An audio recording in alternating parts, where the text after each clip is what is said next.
ধান কাটা জমিতে চলে গেলাম মাছের সন্ধানে। অনেক খোঁজাখুঁজির পরও কোনো মাছ পাচ্ছি না। হুট করে দেখে হাতে শক্ত কি বেঁধে আছে, কাদা হতে তুলে দেখে এটা তো একটা ডিম, মনে হচ্ছে কোনো এক হাঁসে পেরে রেখে গেছে।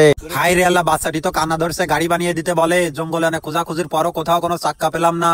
হুট করে দেখি তাল গাছে তাল হয়েছে, তখন গাছ হতে তাল কেটে তালের মাথা কেটে ফেলে দিতে হবে। এবার ভিতরের মাংস খেয়ে নিতে হবে। খাওয়া হয়ে গেলে একটি কাঠিতে চাক্কা দুটি লাগিয়ে দিতে হবে, তাহলে হয়ে যাবে সুন্দর একটি গাড়ি। বাচ্চাটি অনেক খুশি হয়। ছেলেটি লেবু খাইতে খাইতে লেবুর বিচি পেয়ে যায়। এবার বিচি মাটিতে পুঁতে রেখে চলে আসে। কিছুদিন পরে যে দেখে লেবুর গাছ হয়েছে। গাছ দেখে ছেলেটি চলে যায়। তার কয়েকদিন পরে দেখে গাছ বড় হয়ে গেছে। তা দেখে গাছের গোড়ায় মাটি দিয়ে চলে যায়। তার কয়েক মাস পরে যে দেখে গাছে লেবু হয়েছে। তখন লেবু তুলে নিয়ে বাড়ি চলে যায়। বাবার প্রতি সন্তানের ভালোবাসা এমনটাই হওয়া উচিত। জুম্মার নামাজ শেষে বৃদ্ধ বাবাকে কাঁধে করে বাসায় নিয়ে যাইতেছে। ভিডিওটি সবাই একটু বেশি করে শেয়ার করে দিন। শ্যাওলা বনে পড়ে থাকা ডাবটি তুলে নিতে হবে। এবার এটির মাথা হাইসো দিয়ে কেটে ফেলতে হবে। কাটা হয়ে গেলে মাঝখানে একটি ছোট্ট ছিদ্র বানাতে হবে, সেখানে মুখ দিয়ে ডাবের পানি পান করতে হবে।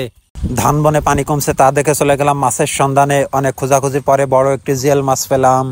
শ্যাওলা বনের নিচেই মাছ পাওয়া যায়, তার জন্য সেন্টু শ্যাওলা পরিষ্কার করতেছিল, কিন্তু মাছ পাচ্ছিল না। কিন্তু সে হাল ছাড়ি নাই, অবশেষে বড় একটি মাছ পেয়ে যায়। এজন্যই বলে অপেক্ষার ফল মিষ্টি হয়। ধানের জমিতে মাছ পাওয়া যায়, তার জন্য সেন্টু জমিতে নেমে মাছ তালাশ করতেছিল। অনেক খোঁজাখুঁজির পর দুটি মাছ পাই, একসাথে একটি ডিম পাই। ডিমটি পেয়ে আবারও তালাশ করা শুরু করে এবং আরো একটি মাগুর মাছ পাই।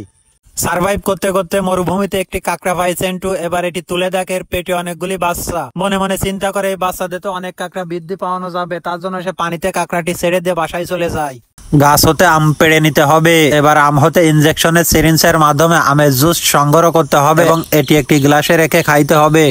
এরকম ছোট গাছে গাব বানানোর জন্য প্রথমে একটি গাবের বিচি মাটিতে পুঁতে রেখে পানি ছিটিয়ে চলে যেতে হবে। তার কয়েক মাস পরে এসে দেখবেন বিচি হতে গাছ হয়েছে। গাছ দেখে চলে যেতে হবে। তার কয়েক মাস পরে এসে দেখবেন গাছে ফল ধরেছে, তখন গোড়ার আগাছা পরিষ্কার করে চলে যেতে হবে। 3 মাস পরে এসে দেখবেন ফল বড় হয়ে গেছে।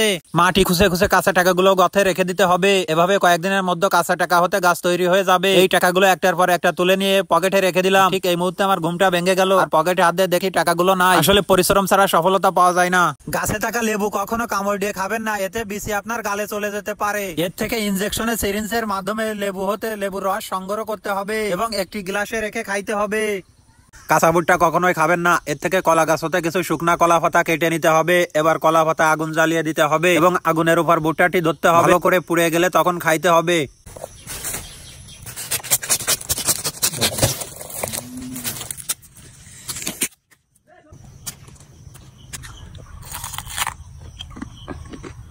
কচি বাঁশের কল অনেকটা তিতা হয়, তার জন্য লোকটি জঙ্গলে রেখে চলে যায়। এমন সময় একটা জঙ্গলি মানুষ এসে সেটি খেয়ে ফেলে, এমনকি বমি করতে লাগে। তা দেখে লোকটি মজা নেয়।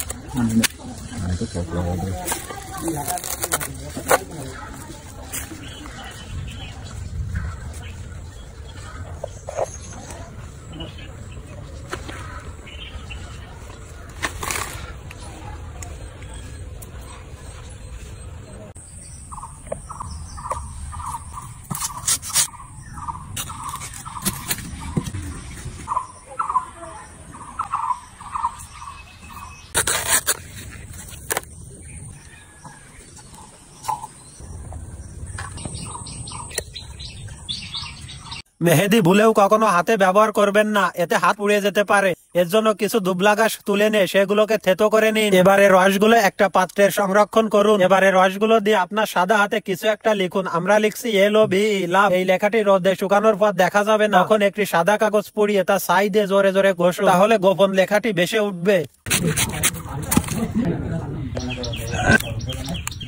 একটা জ্বলন্ত লাইটার যদি আপনি পানিতে ফেলে দেন তাহলে জ্বলবে না, এটাই স্বাভাবিক। কিন্তু লাইটটি তুলে আপনি যদি চাউলের মধ্যে রেখে দেন, দিয়ে কিছু সময় অপেক্ষা করেন, তাহলে লাইটটি তুলে আবার দেখবেন যে নতুনের মতন জ্বলছে। মাংস দিয়ে ভাত খেয়ে সাফান দিয়ে হাত আপনারা কখনোই ধোবেন না, এতে সাফান ক্ষয়ে যেতে পারে। তা থেকে বিলের কিছু কাদা নিয়ে হাতে জোরে জোরে ঘষা দিতে হবে, তাহলে ভালোভাবে হাত পরিষ্কার হয়ে যাবে।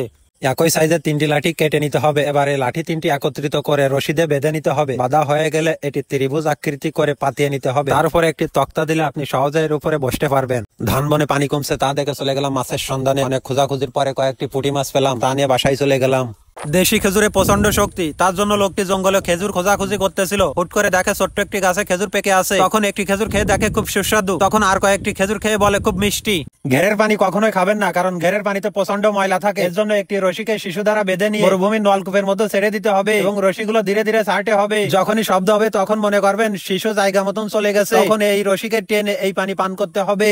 শ্যাম্পু কখনোই মাথায় দেবেন না, তা থেকে শ্যাম্পু গুলো নিয়ে একটি শিবিতে ঢেলে কিছু পানি দিয়ে ভালো করে নাড়াতে হবে। এবার একটি শলা তার মাথা ছোট্ট করে বেঁধে নিতে হবে। এবার এটি শ্যাম্পুর ভিতর দিয়ে উঠিয়ে ফু দিলে এমন বাবল তৈরি হবে। এটা খেতে আমার একদম ইচ্ছা করছে না, কিন্তু এতে খুব দরকারি প্রোটিন ও এনার্জি আছে। একেবারে বিষাক্ত ফলের মতন লাগছে, স্বাদ অনেকটা নোনতা নোনতা। সোনো কখনো মুখে মাখবেন না, তাহলে আপনারা ফর্সা হয়ে যাবেন। তার থেকে সোনো বের করে নিয়ে দুহাতে ভালো করে মাখিয়ে নিতে হবে। এবার একটি কালো ছাগলের লুমায় ভালো করে মাখিয়ে কিছু সময় অপেক্ষা করলে দেখা যাবে ছাগল সাদা হয়ে গেছে। তখন এই ছাগল কোটি টাকায় বিক্রি করতে পারবেন। জঙ্গলে ছোট্ট কলা গাছে কলা হলুদ হয়ে আছে, কলাতে হাত দিয়ে দেখি কলা পেকে গেছে। তখন কলা কাঁদি কেটে কাঁধে করে নিয়ে দোকানে বিক্রির উদ্দেশ্যে রওনা দিলাম। কাঁচা কলা আপনারা কখনোই খাবেন না। একে কলাতে ভালো করে সরিষার তেল মাখিয়ে একটি পলি ব্যাগে রেখে পেঁচিয়ে দিতে হবে এবং জঙ্গলে রেখে চলে যেতে হবে। কয়েকদিন পরে এসে দেখবেন কলা পেকে গেছে, তখন পাকা কলা খাবেন। জঙ্গলে ধারে ডাবের গাছ হতে একটি ডাব মাটিতে পড়ে আছে। ডাবটি তুলে নিয়ে হাইসো দিয়ে কেটে ভিতরে পানি খেয়ে ডাবটি ফেলে দিয়ে চলে গেলাম। হঠাৎ একদিন এসে দেখি ফেলে দেওয়া ডাবটি হতে একটি গাছ জন্ম নিছে। অনেক চিন্তা ভাবনা করে বুঝতে পারলাম কোনো এক পাখি এসে পটি করে দিয়ে গেছে, তাই গাছটি রোপণ করে চলে আসলাম। 1 বছর পর গাছে মাত্র 2টি কলা হয়েছে। ওজনে পানি উঠার কারণে কিছু মাছ উপরে উঠছে, তা দেখে একটি ডাব কেটে ফাঁদ তৈরি করে কিছু কুঞ্চি গেঁথে দিলাম। এবার ডাবটি নিয়ে পানিতে রেখে দিয়ে চলে আসলাম। কিছুক্ষণ পরে যে ডাবটি তুলে নিয়ে উপরে চলে আসলাম। প্রথমে দেখে মনে হচ্ছে কোনো মাছ আটকায়নি। এবার একটির পর একটি কুঞ্চি তুলে দেখি বড় একটি মাছ বেঁধে আছে।